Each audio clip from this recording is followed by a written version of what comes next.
কিন্তু এনআইএ তদন্তে ইতিমধ্যেই যে চাঞ্চল্যকর তথ্যগুলো উঠে এসেছে তার মধ্যে প্রথম হলো যে এই জঙ্গিরা কিন্তু সেদিন প্রথম আসেনি, তারা তার আগে ২-৩ বার ওই চত্বর রেকি করে গেছে এবং কোথায় কখন কিভাবে ঢুকতে হবে কিভাবে বেরোতে হবে সেটা একেবারে দক্ষ জঙ্গিরা যেরকম করে থাকে সেইভাবে চাক্ষুষ করে তারপরে পরিকল্পনা রচনা করেছে।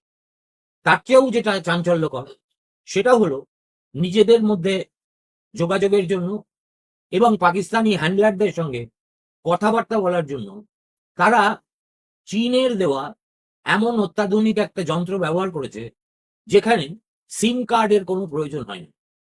তার ফলে তাদের কথাবার্তা কি হয়েছে, কে কার সঙ্গে কথা বলেছে, এগুলো ধরাই পড়েনি। যেটা জানা গেছে সেটা হলো এই ধরনের ইনস্ট্রুমেন্ট চীন পাকিস্তানকে সাপ্লাই করে প্রধানত তাদের সেনাবাহিনীর ব্যবহারের জন্য। আজকে যখন জানা যাচ্ছে যে সেই একই যন্ত্র জঙ্গিদের কাছ থেকে এসেছে, তখন আর পাকিস্তানের মিলিটারি যোগসাজশ নিয়ে কোনো প্রশ্ন তোলার অবকাশই থাকছে না।